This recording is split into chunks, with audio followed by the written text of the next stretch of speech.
ব্যবসায়িক দ্বন্দ্বে সিলেটে অক্সিজেন সরবরাহ ব্যাহত, মজুদ না থাকায় নরসিংদীতে বন্ধ টিকাদান।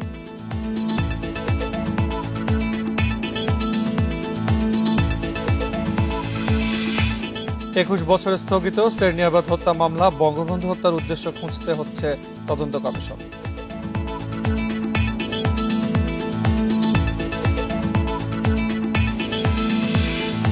অস্ত্র নয়, অভিনয় সম্মোহিত করে অন্তত 200 নারীর সর্বস্ব লুট, সক্রিয় প্রায় অর্ধশত খড় পার্টি।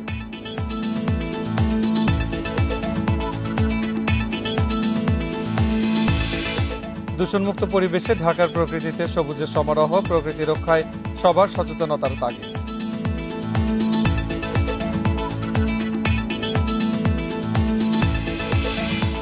আফগানিস্তানের সাথে ভিয়েতনাম যুদ্ধের মিল পাচ্ছেন বিশ্লেষক, কাবুলে উদ্ধারকারী মার্কিন সেনা।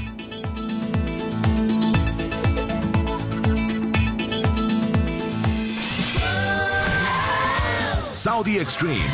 Enjoy smooth speed. স্বাগত ইন্ডিপেন্ডেন্ট সংবাদের সাথে আছি মুজাহিদুল ইসলাম। শুনছিলেন শিরোনাম, চলে যাচ্ছে বিস্তারিত সংবাদে। প্রয়োজনীয় অক্সিজেন সরবরাহ না করায় সিলেট ওসমানী মেডিকেল কলেজ হাসপাতালে ব্যাহত হচ্ছে করোনার চিকিৎসা সেবা। কর্তৃপক্ষের অভিযোগ, চাহিদা অনুযায়ী অক্সিজেন সরকারি হাসপাতালে না দিয়ে বেসরকারি হাসপাতালে দিচ্ছে সরবরাহকারী প্রতিষ্ঠান। অক্সিজেন নিয়ে টানাপোড়েনের জন্য দুটি প্রতিষ্ঠানের ব্যবসায়িক দ্বন্দ্বকেই দায়ী করেছেন সিভিল সার্জন। এসব অভিযোগ অস্বীকার করেছে ওই দুটি প্রতিষ্ঠান। করোনা মহামারীর আগে পর্যন্ত সিলেট ওসমানী মেডিকেল কলেজ হাসপাতালে অক্সিজেন সরবরাহ করে আসছিল লিন্ডে বাংলাদেশ। চাহিদা বেড়ে যাওয়ায় গত বছর স্প্রেক্ট্রার সাথে চুক্তি করে মন্ত্রণালয়, বসানো হয় 20,000 লিটারের অক্সিজেন ট্যাঙ্ক। এরপর থেকেই অক্সিজেন সরবরাহ অনিয়মিত করে দেয় লিন্ডে বাংলাদেশ। গত মাসে 2 দফা চিঠি দিয়েও কাজ হয়নি কিছুই। গত বছর যখন করোনা বেশি পরিমাণে দেখা গেল, তখন মন্ত্রণালয়ের নির্দেশে স্পেকট্রা এখানে আর একটা ট্যাঙ্ক বসাইছে 20,000 লিটারের। এই জিনিসটা লিন্ডে সহজভাবে অ্যাকসেপ্ট করে নাই, তাদের এ ব্যাপারে একটা আপত্তি আছে। ওসমানী মেডিকেলে চুক্তিমতো সরবরাহ না করে বেসরকারি হাসপাতালে সার্বক্ষণিক অক্সিজেন দিচ্ছে লিন্ডে। লিন্ডে আমাদের যে অক্সিজেন লিকুইড অক্সিজেন প্ল্যান্ট আছে তারা আমরা সবসময় দিয়ে যাচ্ছে, এবং এখানে দেখতে পাচ্ছেন লিন্ডে গাড়িটা এখানে প্রেজেন্ট থাকে, তার শেষ হলে কিছু থাকলে ওটা ফিল আপ করে দিয়ে আবার একটা গাড়ি চলে আসে।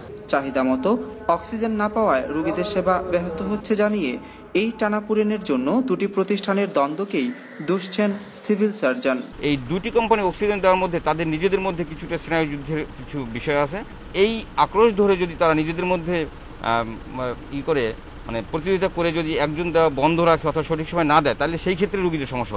এসব বিষয়ে জানতে চাইলে ইমেল বার্তায় লিন্ডে বাংলাদেশ জানায় চুক্তিভিত্তিক অক্সিজেন সরবরাহ হচ্ছে, আর ব্যবসায়িক দ্বন্দ্বের বিষয়টি অস্বীকার করেছে স্পেকট্রা বাংলাদেশ।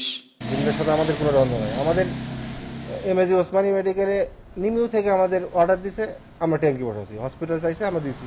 সরকারি হাসপাতালের চিকিৎসা সেবা অব্যাহত রাখতে সমস্যা সমাধানে সংশ্লিষ্টদের আহ্বান জানিয়েছেন সিটি মেয়র। 2 কোম্পানির ঠেলাঠেলি, আমাকে কম দিচ্ছেন তা আমি কেন দেব, ওনাকে বেশি দিচ্ছেন তো উনি দেখ। এই যে অবস্থা, এই অবস্থার কারণে আমরা কিন্তু সবাই করোনা রোগীদের চিকিৎসার মূল ভরসা অক্সিজেন। ক্রান্তিকালে যারা অক্সিজেন নিয়ে সংকট তৈরি করছে তাদের বিরুদ্ধে ব্যবস্থা নেওয়ার দাবি সিলেটবাসীর। মাধব কর্মকার, ইন্ডিপেন্ডেন্ট নিউজ, সিলেট। করোনা পরিস্থিতি জানাতে সিলেট ও ফরিদপুর থেকে যোগ দিচ্ছেন সহকর্মীরা। শুরুতেই সিলেট থেকে যোগ দিচ্ছেন সহকর্মী মাধব কর্মকার। মাধব, রিপোর্টে যেমনটি দেখছিলাম যে অক্সিজেন সংকটের বিষয়টি, এরই সূত্র ধরে জানতে চাই যে সিলেটে করোনা রোগীদের চিকিৎসায় অক্সিজেন সরবরাহের বিষয়ে কোনো বাড়তি ব্যবস্থা নেওয়া হয়েছে কিনা। দেখুন, বাড়তি ব্যবস্থা হিসেবে তো সিলিন্ডার অক্সিজেন সেটি থাকে, কিন্তু সেন্ট্রাল অক্সিজেনের জন্য এই যে অক্সিজেন ট্যাঙ্ক যেটি, সেটির মাধ্যমে কিন্তু সেন্ট্রাল অক্সিজেন দিতে হয়। সেক্ষেত্রে আইসিইউ থেকে শুরু করে যে আইসোলেশন বেড রয়েছে, যে আইসোলেশন বেডের মাধ্যমে সেন্ট্রাল অক্সিজেন লাইন সংযুক্ত থাকে, সেই ট্যাঙ্কে কিন্তু সবসময় অক্সিজেনে ফিল আপ রাখতে হয়। যদি কোনো ট্যাঙ্কে তার 40 ভাগের নিচে অক্সিজেন নেমে আসে, বা চলে যায় তখনই কিন্তু যে অক্সিজেনের ফ্লো কিংবা প্রেসার সেটি কিন্তু কমে যায় এবং এতে করে মূলত চিকিৎসা সেবা ব্যাহত হয়। যে রোগীর 20,000 লিটারের বা 2,000 লিটারের অক্সিজেন প্রয়োজন পড়ে তাকে সেই সময়ে সেই পরিমাণ অক্সিজেন দেওয়া সম্ভব হয় না। তো সেই বিষয়টি কাটাতে অনেক সময় সিলিন্ডার ব্যবহার করা হয় কিংবা লিন্ডে বাংলাদেশ যখন অনিয়মিত অক্সিজেন সরবরাহ করছে তখন স্পেক্টার তো একটি ট্যাঙ্ক থাকছে, সেখান থেকে অক্সিজেন নেওয়া হয়। মুদ্রা কথা হচ্ছে যখন যে পরিমাণ অক্সিজেনটা দরকার চিকিৎসার জন্য তখন সেই পরিমাণ অক্সিজেন ঠিক পান না, কিংবা যখন ওসমানী মেডিকেল কলেজ জানালো যে আগামী 2 দিনের মধ্যে অক্সিজেন দরকার, তারা সেটা 3 দিন পরে দিচ্ছে, কিংবা আজকে দরকার সেটা কালকে দিচ্ছে, কিংবা দরকার এখন 10,000 লিটার তারা দিচ্ছে 5,000 লিটার। এইরকম আসলে লিন্ডে বাংলাদেশ অসহযোগিতা করছে বলে অভিযোগ ওসমানী মেডিকেল কলেজ হাসপাতালে। অপরদিকে বেসরকারি হাসপাতাল কর্তৃপক্ষদেরকেও কিন্তু এই অক্সিজেন সিলিন্ডার সরবরাহ করে থাকে স্পেক্ট্রা। তো স্পেক্ট্রা যে সিলিন্ডার অক্সিজেন গুলো দিয়ে থাকে সেখানটায়ও দেখা যাচ্ছে যে বিভিন্ন অজুহাতে বেসরকারি হাসপাতালগুলোতেও স্পেক্ট্রা আবার কম দিচ্ছে। আবার একটি মেডিকেল কলেজে দেখা গিয়েছে সার্বক্ষণিকভাবে লিন্ডে বাংলাদেশ অক্সিজেন দিয়ে যাচ্ছে। তো এই ধরনের অনিয়মিত বা অসহযোগিতার কারণে কিন্তু সিলেট ওসমানী মেডিকেল কলেজ নয়, সিলেটের সব ধরনের হাসপাতালেই চিকিৎসা সেবা কিছুটা হলেও ব্যাহত হচ্ছে। এবারে ফরিদপুর থেকে যোগ দিচ্ছেন সহকর্মী মফিজুর রহমান। মফিজুর, ফরিদপুরে করোনার এখন সংক্রমণ এবং মৃত্যুর হার কোন পর্যায়ে রয়েছে এবং এই যে লকডাউন শিথিল করার পরে মানুষের মধ্যে স্বাস্থ্যবিধি মানার প্রবণতাটা কেমন দেখছেন? আপনি যেটা বলছিলেন, আনন্দের খবর হচ্ছে গত 1 মাসের মধ্যে গতকালকে সবচেয়ে কম মানুষ আক্রান্তের খবর আমরা পেয়েছি জেলা সিভিল সার্জনের মাধ্যমে। তিনি বলেছেন যে গতকালকের যে নমুনা পরীক্ষা হচ্ছে তার মধ্যে আক্রান্তের হার ছিল 26.57, যেটি গত 2 মাসের মধ্যে সবচেয়ে কম বলে দাবি করা হচ্ছে। তবে আশা করা হচ্ছে যে হয়তো এর আগে যে 14 দিন টানা সরকারের যে লকডাউন, কঠোর লকডাউন বাস্তবায়িত হলো তার কারণে হয়তো এই ফলাফল আমরা পেতে শুরু করেছি। আরেকটি খবর বলা হচ্ছে যে ফরিদপুর মেডিকেল কলেজের যেটি 516 বেডের হসপিটাল সেটি পুরোটাই কিন্তু করোনা ডেডিকেটেড হসপিটাল হিসেবে ঘোষণা করা হয়েছিল। সেখানেও কিন্তু গত 1 মাসে আমরা দেখতে পেরেছি রোগীর হার কমছে, অর্থাৎ যেখানে রোগী 470 জন পর্যন্ত ভর্তি হয়েছিল করোনা, সেখানে কিন্তু গতকালকে 260 জন রোগী কিন্তু সেখানে ভর্তি ছিল। এটি আমাদেরকে বলেছেন ফরিদপুর মেডিকেলের যিনি পরিচালক আছেন ডাক্তার সাইফুর রহমান, তিনি এটা আমাদেরকে নিশ্চিত করেছেন। তো আপনাকে বলে রাখি যে যেটি আমাদেরকে বলেছেন যে গতকালকে ফরিদপুরে কিন্তু 31,000 ভ্যাকসিন কিন্তু আবার নতুন করে এসেছে। আজকে সকাল 9টা থেকে আবার বিকাল 3টা পর্যন্ত কিন্তু এই ভ্যাকসিনেশন হবে সারা জেলায়, 9টি উপজেলাতে হবে।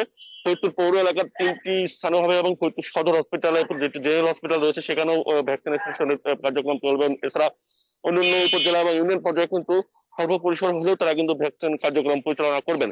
আমি কথা বলেছিলাম ফরিদপুরের সিভিল সার্জন ডাক্তার সিদ্দিকুর রহমানের সঙ্গে, তিনি বলেছেন যেটি যে ফরিদপুরে তাদের কাছে পর্যন্ত মজুদ আছে 37,000 ভ্যাকসিন, 37,000 মানুষকে তারা ভ্যাকসিন দিতে পারবে। এর মধ্যে কিন্তু 10,000 আছে দ্বিতীয় ডোজের, অর্থাৎ আগে নিয়েছে তারা পায়নি, সেই সংখ্যাও কিন্তু 10,000 রয়েছে এমনটি আমাদেরকে জানিয়েছেন। তো সব মিলে আপনাকে বলতে হয় ফরিদপুরে এ পর্যন্ত করোনা আক্রান্ত হয়েছে 19,900 শতাধিকের মতো মানুষ এবং সুস্থ হয়েছে 14,600-র উপর মানুষ।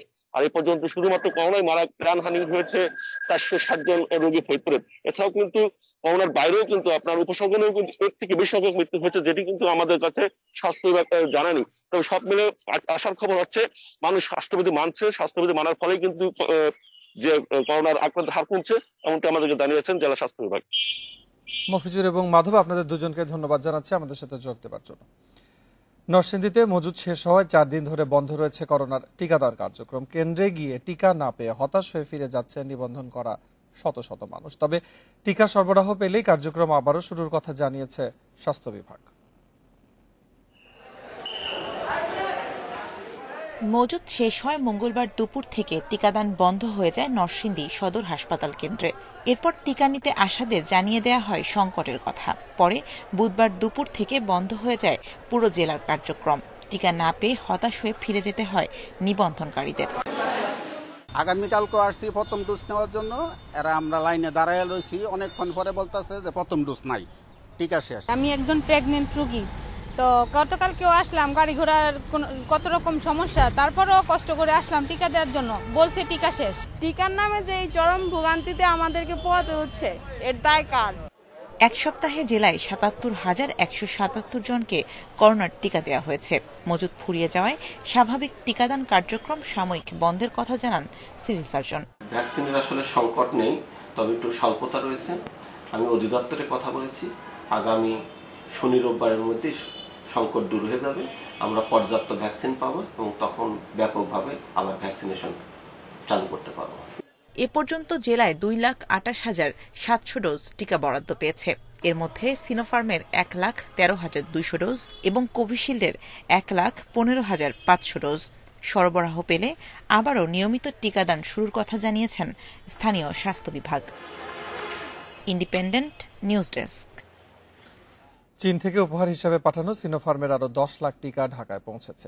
বিমান বাংলাদেশ এয়ারলাইন্সের একটি ফ্লাইট চালান নিয়ে শুক্রবার সন্ধ্যা 6টার দিকে শাহজালাল বিমানবন্দরে অবতরণ করে। বিমান এক সংবাদ বিজ্ঞপ্তিতে জানায়, বিমানের চার্টার্ড ফ্লাইটটিতে সিনোফার্মের 10 লাখ ডোজ টিকা ও 4.1 টন সিরিঞ্জ পরিবহন করা হয়েছে। এর আগে 11 লাখ ডোজ টিকা বাংলাদেশকে উপহার হিসেবে দিয়েছে চীন। এছাড়া কোভ্যাক্সের আওতায় এসেছে সিনোফার্মের 34,61,801 ডোজ টিকা। আর সিনোফার্ম থেকে সরকারে কেনা টিকা এখন পর্যন্ত এসেছে 70 লাখ ডোজ। সব মিলিয়ে এখন পর্যন্ত চীন থেকে 1,25,00,000 ডোজ টিকা এসেছে দেশে। এছাড়া শনিবার সিনোফার্ম থেকে কেনা টিকার আরো 10 লাখ ডোজ আসবে দেশে। উচ্চ আদালতের আদেশে 21 বছর ধরে স্থগিত আব্দুর রব সেরনিয়াবাদ সহ 8 জনকে হত্যার মামলা। রুল শুনানির উদ্যোগ না থাকায় বন্ধ বিচার কাজ। অ্যাটর্নি জেনারেল বলছেন, বঙ্গবন্ধু হত্যা মামলায় একই আসামিদের দণ্ড হওয়ায় অন্য মামলায় সাজা না হলে সমস্যা নেই, তবে এ ব্যাখ্যায় একমত নন ফৌজদারি আইনজীবীরা। ৭৫-এর 15ই আগস্ট ধানমন্ডি 32 নম্বরে চালানো হয় ইতিহাসের বর্বরচিত হত্যাকাণ্ড। একই সময়ে হামলা হয় মিন্টো রোডের এই ভবনে। এখানে থাকতেন বঙ্গবন্ধুর ভগ্নিপতি তৎকালীন পানি ও সেচ মন্ত্রী আব্দুর রব সেরনিয়াবাদ। তিনি ও তার পরিবারের সদস্য সহ হত্যা করা হয় 8 জনকে। 96-এ ক্ষমতায় এসে ইন্ডেমনিটি অধ্যাদেশ বাতিল করে আওয়ামী লীগ। এতে খুলে যায় 75-এর সব হত্যা মামলার বিচার। 1999 সালের 4 অক্টোবর সেরনিয়াবাদ হত্যা মামলায় 16 আসামির বিরুদ্ধে অভিযোগ গঠন করেন দায়রা জজ আদালত। 2000 সালে আসামিদের আবেদনে মামলার কার্যক্রমে স্থগিতাদেশ আসে কয়েক দফায়। আর 2003 সালে এসে সরকারের প্রতি দেয়া রুলের শুনানি না হওয়া পর্যন্ত স্থগিত হয়ে যায় বিচার কাজ। সেই মামলাটি মামলা হাইকোর্টে সেটা স্টে অবস্থায় আছে, এখনো স্টে ভ্যাকেট হয়নি, যার জন্য এটা এখনো বিচারও শুরু হয়নি। তবে অ্যাটর্নি জেনারেলের বক্তব্য, বঙ্গবন্ধু হত্যা মামলা ও এই মামলার আসামি একই, তাই এক মামলায় সাজা হওয়ায় অন্য মামলায় সাজা হওয়ার দরকার নেই। বঙ্গবন্ধু হত্যা মামলার যারা আসামি ছিল তারাই কিন্তু ওই মামলাগুলোতে প্রত্যক্ষভাবে ওরাও জড়িত, এবং এই সবগুলো মামলা কিন্তু একই আসামিরা আছে। কয়েকজন পলাতক আছে যাদের মৃত্যুদণ্ড দেওয়া হয়েছে, ওদের নিয়ে আসতে হবে। কার্যকর হয়ে গেলে তখন আর ওই মামলাগুলোর কোনো প্রয়োজন হবে না। কিন্তু এ ব্যাখ্যায় একমত নন ফৌজদারি আইন বিশেষজ্ঞরা। সব মামলায় ভিন্ন ভিন্ন চার্জশিট হয় এবং ভিন্ন ভিন্নভাবে নিষ্পত্তি হতে হবে। যদি দেখা যায় যে একটা কেসে যারা আসামি ছিলেন তাদের সাজা হয়ে গেছে, কিন্তু পরবর্তী কেসে যারা আছে তাদের ওই মামলাও তার বিচার হতে হবে, সাজা হওয়ার পরেও তার বিচার হতে হবে। মামলার 16 আসামির মধ্যে এ পর্যন্ত বঙ্গবন্ধু হত্যা মামলায় 6 আসামির ফাঁসি কার্যকর হয়েছে। মারা গেছে 1 আসামি, পলাতক 9 জন। জান্নাতুল ফেরদাউস তানভি, ইন্ডিপেন্ডেন্ট নিউজ, ঢাকা। জাতির পিতা বঙ্গবন্ধু শেখ মুজিবুর রহমানের আত্মস্বীকৃত খুনিদের বিচার হলেও নেপথ্যের দেশি বিদেশি ষড়যন্ত্রকারীরা রয়ে গেছে ধরাছোঁয়ার বাইরে।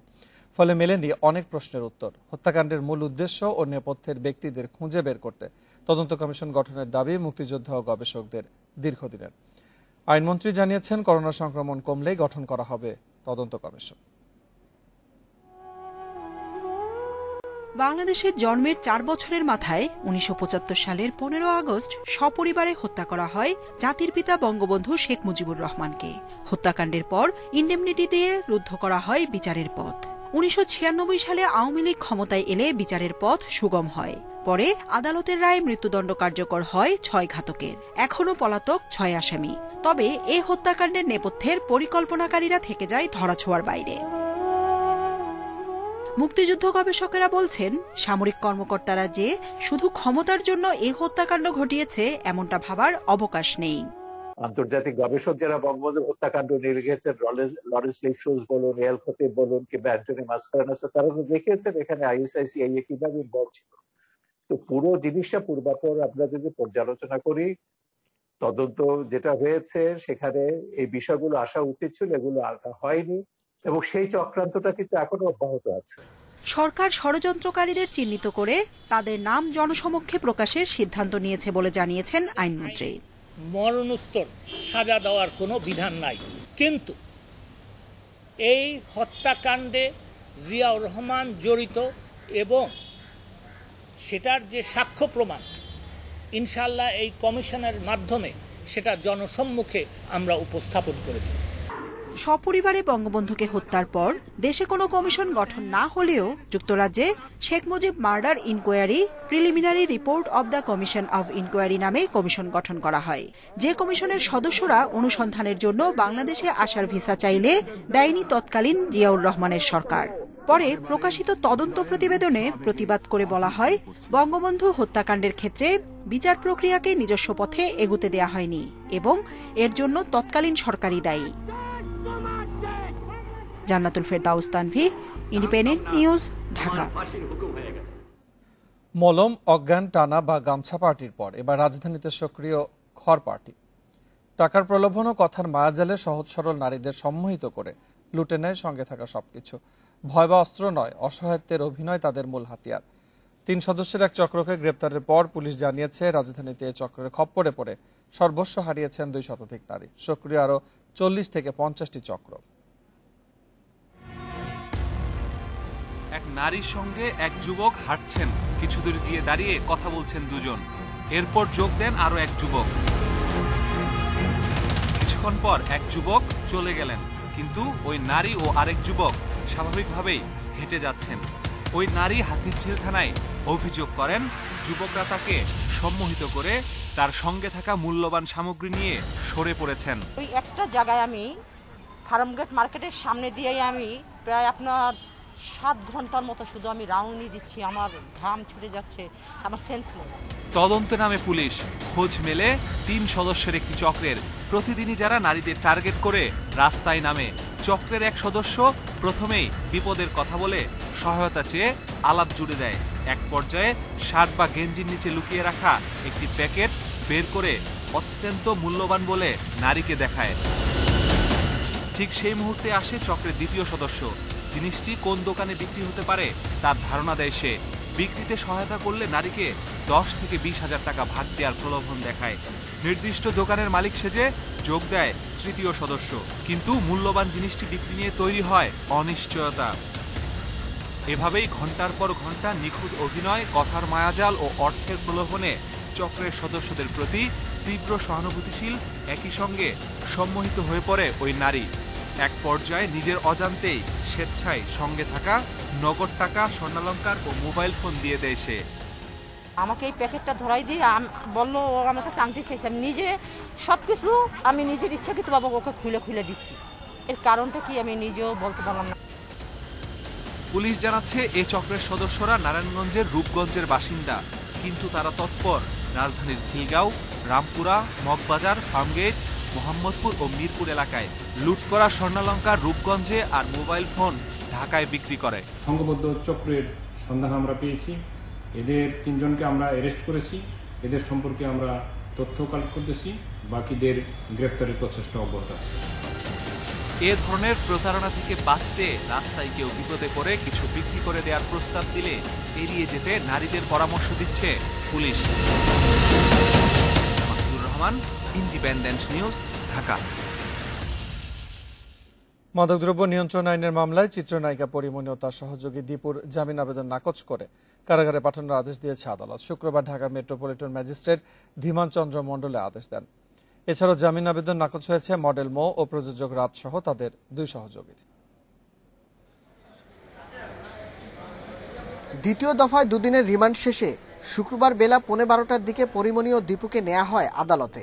এজলাসে তোলা না হলেও শুনানিতে মামলার তদন্ত শেষ না হওয়া পর্যন্ত তাদের কারাগারে আটক রাখার আবেদন করেন মামলার তদন্ত কর্মকর্তা। পরিমণির আইনজীবী জামিন চেয়ে আবেদন করলে এর বিরোধিতা করে রাষ্ট্রপক্ষ। শুনানি শেষে বেলা ৩টার দিকে মহানগর হাকিম ধীমান চন্দ্র মণ্ডল জামিন আবেদন নাকচ করে কারাগারে পাঠানোর আদেশ দেন। এছাড়াও জামিন নাকচ হয় মডেল মৌ, মাদক ও পর্নোগ্রাফি মামলার আসামি নজরুল ইসলাম রাজ ও সবুজের। রাষ্ট্রপক্ষের আইনজীবী জানান, আসামিরা বাইরে থাকলেও মামলার তদন্তে প্রভাব বিস্তার করতে পারেন, তাই জামিন নাকচের আবেদন করা হয়েছে। এই যে মামলাটা এখনো তদন্তাধীন আছে, এখন তাকে জিজ্ঞাসাবাদ করেছে এই মামলার যে তদন্তকারী কর্মকর্তা, এবং তার বিরুদ্ধে অনেক বক্তব্য এসছে, যেগুলো এখন যাচাই বাছাই চলছে। কারণ এখনও যেহেতু মামলাটা তদন্তাধীন আছে, এই পর্যায়ে যেহেতু এগুলো মারাত্মক ধরনের মাদক তার কাছে পাওয়া গেছে, এই পর্যায়ে আমরা জামিনের বিরোধিতা করেছি এবং আদালত সন্তুষ্ট তাদের জামিন নামঞ্জুর করেছে। পরিমণিকে প্যানিক অ্যাটাকের রোগী বিবেচনায় জামিন আবেদন করা হলেও তা নাকচ হয়। আদালত যে কন্ডিশন দিবেন, প্রয়োজন হলে তার পাসপোর্ট যদি রেখে দিতে চান, সে বিদেশে যাইতে না পারে, তার ইনকাম ট্যাক্সের কাগজপত্র আছে, তার বাসা বাড়ি আছে, আমরা যেই ধরনের সিকিউরিটি চান সেটাই আমরা দেব, তবু জামিন দেন। বিজ্ঞ আদালত সেটি পর্যালোচনা করেছেন, পর্যালোচনা করে মনে করেছেন যে এই মুহূর্তে তাকে জামিন দেওয়া যাবে না। গত ৫ আগস্ট পরিমণিকে বনানী থানার মাদক মামলায় ৪ দিন ও ১০ আগস্ট দ্বিতীয় দফায় ২ দিনের রিমান্ডের আদেশ দেয় আদালত। নতুন করে আর রিমান্ডের আবেদন করেনি মামলার তদন্ত সংস্থা CID. Nahid Kamal, independent News, Dhaka. এদিকে ২ দফা রিমান্ড শেষে পরিমণিকে গাজীপুরের কাশিমপুর মহিলা কেন্দ্রীয় কারাগারে নেওয়া হয়েছে। শুক্রবার সন্ধ্যায় প্রিজন ভ্যানে কারাগারে নেওয়া হয় তাকে। পরিমণির জামিন আবেদন নাকচ হওয়ার পর তাকে কারাগারে পাঠানোর আদেশ দেয় আদালত। জানা গেছে পরিমণিকে কাশিমপুর কারাগারে ১৪ দিন কোয়ারেন্টাইন সেন্টারে রাখা হবে। এদিকে পরিমণিকে কারাগারে নেওয়ার খবর বিকেল থেকে কারাগারের সামনে ভিড় করতে থাকে উৎসুক জনতা।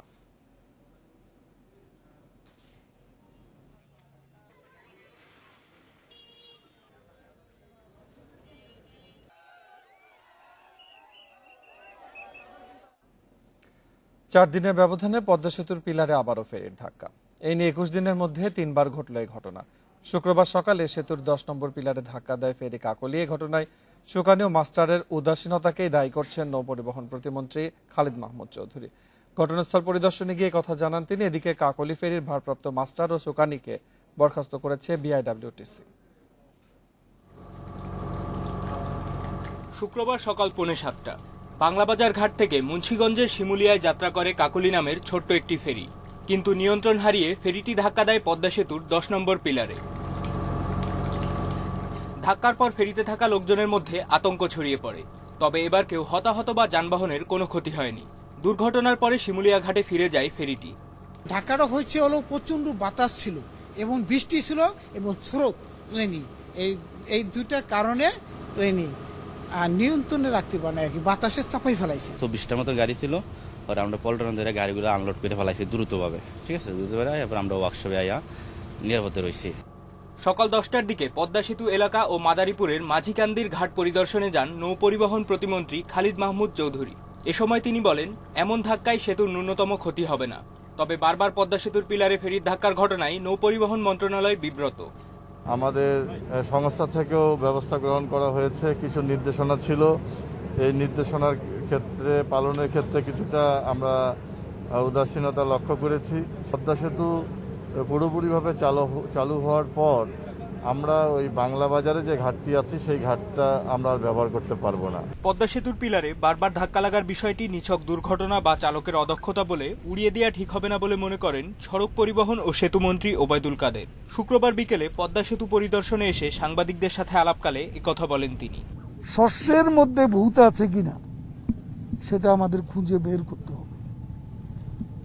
সচিব সাহেব, আজ সন্ধ্যায় যে মিটিং, এই মিটিংয়ে এই বিষয়গুলো আপনারা তুলে ধরবেন। বারবার কেন পুনরাবৃত্তি ঘটছে পদ্মা সেতুতে, এটা সারা দেশের মানুষের অনুভূতিতে আঘাত লাগছে। এর আগে গত 9 আগস্ট 10 নম্বর পিলারে ধাক্কা দেয় ফেরি বীরশ্রেষ্ঠ জাহাঙ্গীর। এতে 20 জন যাত্রী আহত হন, দুমড়ে মুচড়ে যায় 2টি প্রাইভেট কার। তারও আগে 23 জুলাই পদ্মা সেতুর 7 নম্বর পিলারে ধাক্কা দেয় ফেরি শাহজালাল। মাহমুদুর নবী, ইন্ডিপেন্ডেন্ট নিউজ। দুর্ঘটনার 7 ঘন্টা পর শুক্রবার রাত 2টার দিকে ঢাকার সঙ্গে চট্টগ্রাম সিলেটের রেল যোগাযোগ স্বাভাবিক হয়েছে। শুক্রবার সন্ধ্যা 6:45টার দিকে গাজীপুরের মীরের বাজার এলাকায় গ্যাসবাহী লরির সঙ্গে ট্রেনের সংঘর্ষের পর থেকে ট্রেন চলাচল বন্ধ ছিল। এতে ব্যাহত ঢাকার সঙ্গে চট্টগ্রাম সিলেটের রেল যোগাযোগ, তবে এতে হতাহতের ঘটনা ঘটেনি। টঙ্গীর স্টেশন মাস্টার জানান, চট্টগ্রাম থেকে ছেড়ে আসা জিএমআই এলপিজি গ্যাসের একটি লরি মীরের বাজার পার হওয়ার সময় যাত্রীবাহী ট্রেন তিতাসের সঙ্গে সংঘর্ষ হয়। এতে লরির পেছনের অংশ দুমড়ে মুচড়ে যায়। এতে সে লাইনে সাময়িকভাবে ট্রেন চলাচল বন্ধ হয়ে যায়।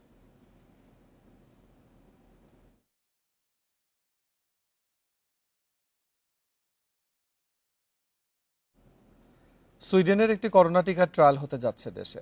বিএমআরসির অনুমোদন পেলে মানবদেহে প্রথম ধাপের পরীক্ষা সেপ্টেম্বরে। সব ঠিক থাকলে জানুয়ারিতে টিকার উৎপাদন হবে দেশে। ইনজেকশন নাই, এই টিকা নাক ও মুখের মধ্য দিয়ে পাউডারের মতো স্প্রে করে নেওয়া যাবে।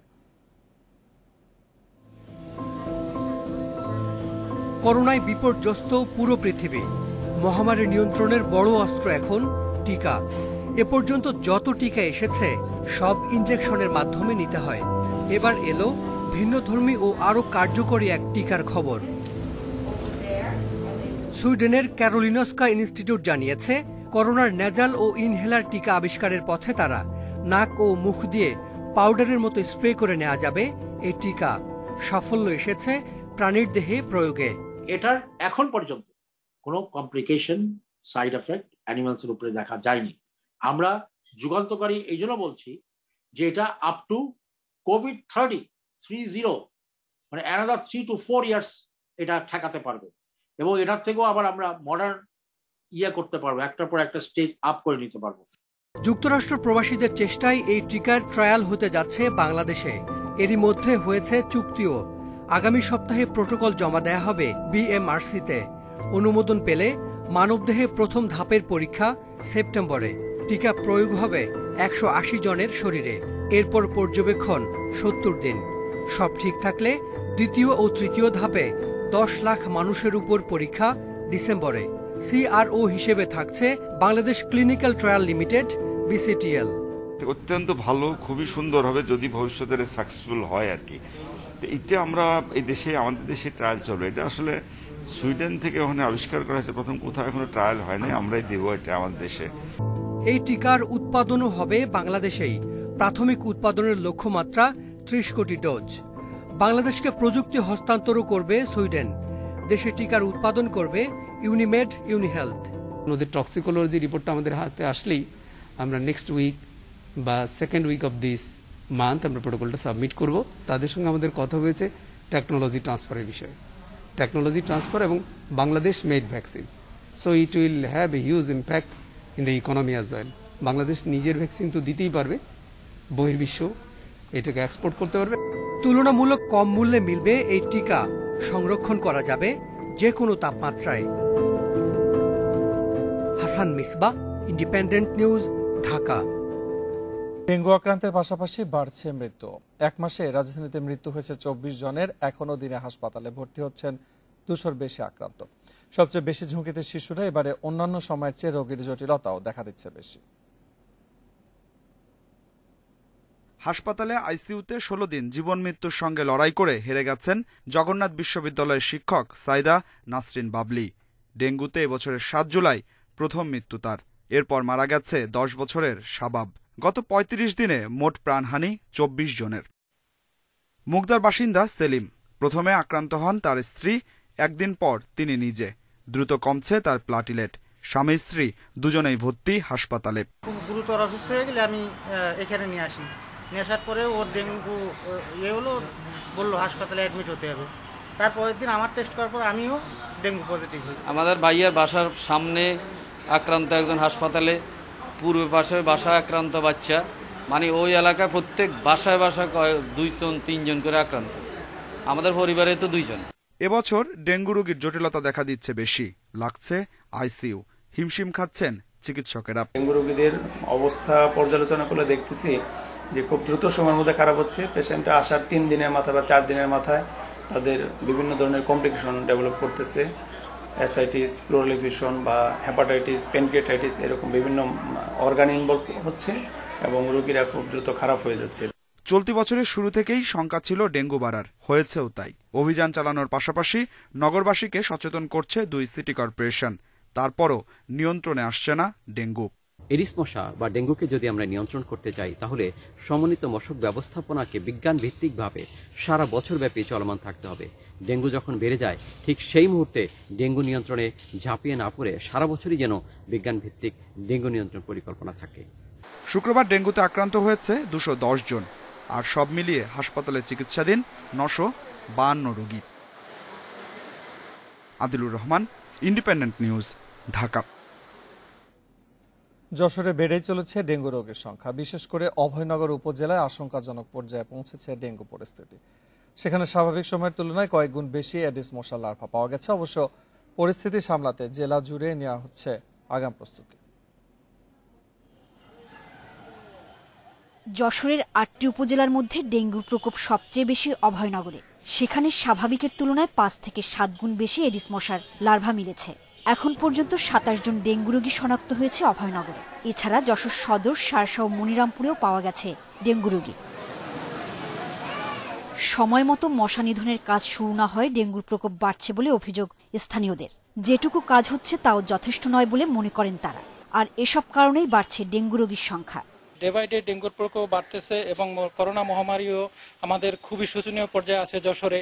এই অবস্থায় যদি আমরা নিজেরা সচেতন না হই, এই ডেঙ্গুর থেকে বাঁচার জন্য আগে আমাদের সচেতন হতে হবে। এখন থেকেই এই পরিস্থিতি যদি সামাল দেওয়া না যায় তাহলে ডেঙ্গু রোগীর সংখ্যা দিন দিন বাড়তে থাকবে এবং এই বাড়ার কারণে মানুষের মধ্যে একটি আতঙ্ক ছড়িয়ে পড়তে পারে। পর্যাপ্ত বরাদ্দ না থাকায় মশা নিধন কার্যক্রম গতিশীল করা সম্ভব হচ্ছে না বলে স্বীকার করেছেন যশোর পৌরসভার মেয়র। কিছু ভ্যাকুয়াম মেশিন দরকার, কিছু তেল বা ওষুধ দরকার। এগুলো যদি সরকার আমাদের একটা কিছু টাকা বরাদ্দ দেয় তাতে আমরা আরো বেশি কাজ করতে পারবো, যে ডেঙ্গু হবে না। কিন্তু আমাদের টাকা তো আপনার বেতনের টাকা, ওর ট্যাক্সের টাকা, এইতে বাঁচিয়ে আমরা করছি। স্বাস্থ্য বিভাগের দাবি ডেঙ্গু মোকাবিলায় সব ধরনের প্রস্তুতি রয়েছে তাদের। যারা স্বাস্থ্যকর্মী রয়েছে তারাও কিন্তু এই কাজটি বাড়ি বাড়ি গিয়ে করছে। বিশেষ করে ঘুমানোর সময় যেন তারা অবশ্যই মশারি ব্যবহার করে এবং বাড়ির ভিতরে এবং বাইরে সবসময় পরিষ্কার পরিচ্ছন্ন রাখে। বৃহস্পতিবার পর্যন্ত যশোরে 30 জনের ডেঙ্গু শনাক্ত হয়েছে বলে জানিয়েছে স্বাস্থ্য বিভাগ। Independent news desk. করোনায় প্রণোদনার উদ্দেশ্য যাতে ব্যাহত না হয় সেজন্য ব্যাংকগুলোকে কড়া নির্দেশনা দিয়েছে বাংলাদেশ ব্যাংক। এজন্য নিয়মিত তদারকি করা হবে। এছাড়া মুদ্রা বাজারে ব্যাংকের লেনদেনের তথ্য দৈনিক ভিত্তিতে দাখিল করার নির্দেশনা দিয়েছে কেন্দ্রীয় ব্যাংক। করোনা ক্ষতিগ্রস্ত অর্থনীতি স্বাভাবিক অবস্থায় ফিরিয়ে আনতে সরকার ঘোষিত প্রণোদনার টাকার অপব্যবহার হচ্ছে। সম্প্রতি এমন তথ্য পায় বাংলাদেশ ব্যাংক। কেন্দ্রীয় ব্যাংকের পর্যবেক্ষণে উঠে আসে পুঁজিবাজার, জমি, ফ্ল্যাট, গাড়ি কেনা সহ অনুৎপাদনশীল খাতে যাচ্ছে প্রণোদনার টাকা। প্রণোদনার সঠিক ব্যবহার নিশ্চিতে ব্যাংকগুলোকে কড়া নির্দেশনা দিল বাংলাদেশ ব্যাংক। এর মুখপাত্র জানালেন, লকডাউনের কারণে তদারকি কাজ ব্যাহত হলেও এখন থেকে মাঠ পর্যায়ে পরিদর্শন করা হবে। পাশাপাশি কোথায় কি পরিমাণ বিনিয়োগ হচ্ছে সে তথ্য প্রতিদিন বিকেল 5টার মধ্যে বাংলাদেশ ব্যাংককে পাঠাতে বাণিজ্যিক ব্যাংকগুলোকে চিঠি দেয়া হয়েছে। প্যাকেজটা যে পারপাসে দেওয়া, এই পারপাসের বাইরে যাতে না যায় এই জন্য তাদের থেকে স্মরণ করতে। এখন কিন্তু আমরা যেহেতু লকডাউন চলে গেছে, এখন আমরা অনসাইট ইন্সপেকশনেও যাচ্ছি। এই অনসাইট ইন্সপেকশন যে এর সত্যতা তখন যাচাই করে দেখা যাবে যে আসলে যে পারপাসে নেওয়া তারা সেই পারপাসে ইউজ করছে কিনা। বাংলাদেশ ব্যাংকের নেয়া পদক্ষেপকে স্বাগত জানিয়েছেন বিশ্লেষকরা। প্রণোদনার টাকা ব্যবহারে অনিয়ম পাওয়া গেলে দৃশ্যমান আইনি পদক্ষেপ নেয়ার তাগিদ তাদের। 5 কোটি টাকা দরকার, 7 কোটি টাকা ঋণ নিয়ে নিল, 2 কোটি টাকা ডাইভার্ট করে অন্যত্র দিয়ে দিল, অন্য কাজে ব্যয় করলো। অনেকে দেখা যাচ্ছে ঋণ নিয়ে ইন্ডাস্ট্রিতে এসে না করে স্টক মার্কেটে, ফটকা বাজারে চট করে লাভ করছে। এবং বাংলাদেশ ব্যাংকের একটা শক্ত অবস্থান নিতে হবে ঋণগুলো কোথায় গেছে জানার জন্য। এদিকে বৃহৎ শিল্প ও সেবা খাতের জন্য ঘোষিত 40,000 কোটি, সিএসএমই খাতের 20,000 কোটি টাকা প্রণোদনা প্যাকেজ থেকে দ্বিতীয় মেয়াদে ঋণ বিতরণ করছে ব্যাংকগুলো। Shamim Ahmed, Independent News, Dhaka. বঙ্গবন্ধু শেখ মুজিবুর রহমানের স্মৃতি ধরে রাখতে টুঙ্গিপাড়ায় নির্মাণ করা হয়েছে 2টি ঘাট। মধুমতি ও বাঘিয়ার নদীর পাড়ে ঘাট দুটি দিয়ে নিয়মিত যাতায়াত করতেন বঙ্গবন্ধু। টুঙ্গিপাড়া পৌরসভার উদ্যোগে ঘাট দুটি নির্মাণ করেছে স্থানীয় সরকার প্রকৌশল অধিদপ্তর। ঢাকা থেকে জন্মভূমি টুঙ্গিপাড়ায় ফিরতে লঞ্চ বা স্টিমারে যাতায়াত করতেই স্বাচ্ছন্দ্য বোধ করতেন বঙ্গবন্ধু শেখ মুজিবুর রহমান। আর বেশিরভাগ সময় তিনি ব্যবহার করতেন মধুমতি নদী পাড়ের পাটগাতি বাজার সংলগ্ন লঞ্চঘাট এবং বাঘিয়ার নদীর পাড়ে খাদ্য গুদামের পাশের ঘাট। কিছুদিন আগে বঙ্গবন্ধুর স্মৃতি বিজড়িত ঘাট দুটি রক্ষা এবং আধুনিকায়নের উদ্যোগ নেয় টুঙ্গিপাড়া পৌরসভা। ১৩ কোটি টাকা ব্যয়ে আধুনিক স্থাপত্য শৈলীতে ঘাট দুটি পুনর্নির্মাণ করে স্থানীয় সরকার ও প্রকৌশল অধিদপ্তর। ঘাট দুটিতে আধুনিকতার ছোঁয়া লাগায় খুশি স্থানীয়রা। অনেক সময় পাটগাটি ঘাটেও নামছেন, আর যেটা গোপের ডাঙ্গা ঘাট ওখানেও নামছেন। ওখান থেকে নৌকা করে বাড়িতে আসছেন। স্বাধীনের পর এখানে টার্মিনাল ছিল এবং এখান দিয়ে বঙ্গবন্ধু পরিবার এবং বঙ্গবন্ধু এক সময় আসছে। খুব খুশি, বঙ্গবন্ধুর স্মৃতি এখানে থাকলো, সেজন্য অনেক লোকজন আসবে স্মৃতি দেখার জন্য। বঙ্গবন্ধুর স্মৃতি বিজড়িত ঘাটগুলোর ইতিহাস তরুণ প্রজন্মের কাছে তুলে ধরতেই এ উদ্যোগ বলছেন সংশ্লিষ্টরা। বিদেশি মানুষ যারা টুঙ্গিপাড়াতে বঙ্গবন্ধুর সমাধি দেখতে আসেন, তাদের অনেক সময় প্রশ্ন থাকতো যে বঙ্গবন্ধু কোন পথে আসতো, যে নৌকোয় আসতো, স্টিমারে আসতো, যেখানে তার স্মৃতিচারণ ধরে রাখার জন্য আমরা এই লঞ্চ ঘাট দুটো নির্মাণ করা হয়েছে। এই দুটি ঘাটলা ব্যয়ে প্রায় ১৩ কোটি টাকা ব্যয় হয়েছে এবং এই মুজিব শতবর্ষেই এই দুটি ঘাটলা উদ্বোধন করা হবে। টুঙ্গিপাড়ার জাতির জনকের সমাধিসৌধ দেখতে যাওয়া দেশি বিদেশি দর্শনার্থীরা ঘাটগুলোতে গিয়ে বঙ্গবন্ধু সম্পর্কে অনেক তথ্য জানতে পারবে বলে আশা স্থানীয়দের। Independent news desk. তালেবান পরিবেষ্টিত কাবুল থেকে নিজ দেশের নাগরিকদের নিরাপদে সরিয়ে আনতে পাঠানো হচ্ছে ৩,০০০ মার্কিন সেনা। এই ঘটনার সাথে ভিয়েতনাম যুদ্ধের শেষে মার্কিন নাগরিকের তড়িঘড়ি করে উদ্ধারের মিল খুঁজে পাচ্ছেন বিশ্লেষকরা। সাইগন থেকে শিক্ষা না নেওয়ায় প্রায় অর্ধ শতাব্দী পরে এবার আফগানিস্তানের হুমকির মুখে মার্কিন নাগরিক ও সহযোগীদের নিরাপত্তা বলছেন তারা। ১৯৭৫ সালের ৩০ এপ্রিল ভিয়েতনাম যুদ্ধ তখন প্রায় শেষের দিকে। উত্তর ভিয়েতনামের কমিউনিস্ট বাহিনী পৌঁছে গেছে দক্ষিণ ভিয়েতনামের রাজধানী সাইগনের উপকণ্ঠে। পরাজয় নিশ্চিত জেনে মার্কিন সেনা নাগরিক ও সহযোগীদের তড়িঘড়ি করে সাইগন ছাড়ার নির্দেশ দেয়া হয়। তৈরি হয় এক বিশৃঙ্খল পরিস্থিতি। উত্তর ভিয়েতনামের যোদ্ধারা সিআইএর ফেলে যাওয়া তালিকা হাতে পেয়ে হত্যা করে প্রায় ৩০,০০০ মার্কিন সহযোগীকে। ৪৬ বছর পর আবার যেন একই চিত্র। তালেবানরা মাত্র ১০ দিনের ব্যবধানে আফগানিস্তানের সব বড় শহরের দখল নেয়। রাজধানী কাবুল এখন কার্যত অবরুদ্ধ। মার্কিন নাগরিক ও সহযোগীদের নিরাপদে সরিয়ে আনতে তাই আরও সেনা পাঠাচ্ছে বাইডেন প্রশাসন। কাবুল বিমানবন্দরে নিরাপত্তা নিশ্চিতে কাজ করবে ৩,০০০ মার্কিন সেনা। টেকনিক্যাল ও লজিস্টিক সহায়তার জন্য কাতারে পাঠানো হচ্ছে আরও ১,০০০ সেনা।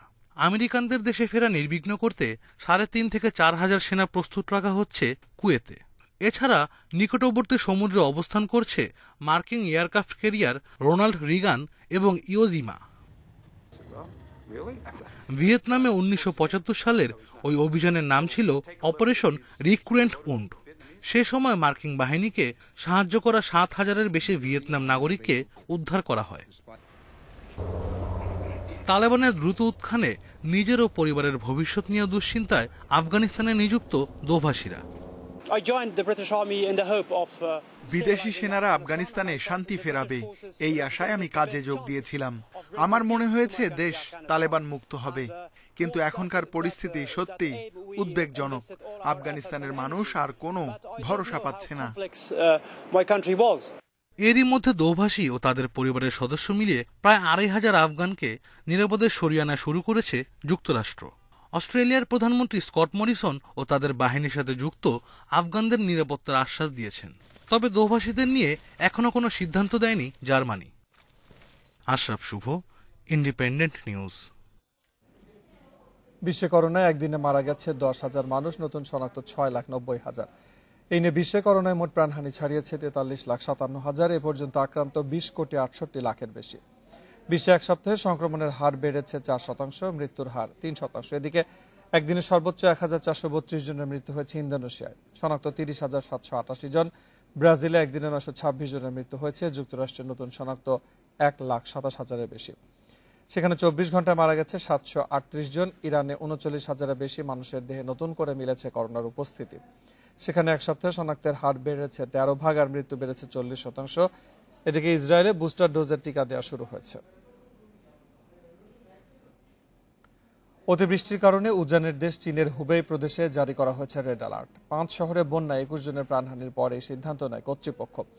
এরই মধ্যে 6,000 বাসিন্দাকে নিরাপদ আশ্রয় সরিয়ে নেওয়া হয়েছে। বন্যায় ক্ষতিগ্রস্ত হয়েছে 3,500-এর বেশি স্থাপনা। ব্যাহত হচ্ছে যোগাযোগ। বন্যায় ভেসে গেছে 8,000 হেক্টর ফসলি জমি।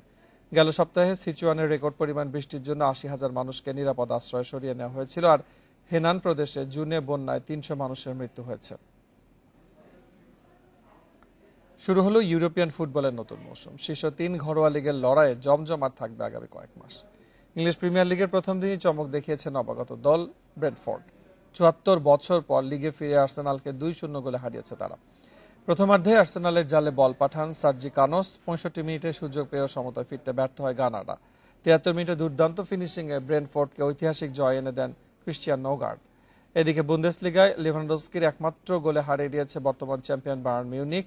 বরুশিয়া পার্কে ম্যাচের 10 মিনিটে আলাসান প্লিয়ার গোলে এগিয়ে যায় মনশেন গ্লাডবাখ। তবে বিরতির আগেই দলকে সমতায় ফেরান লেভানডস্কি।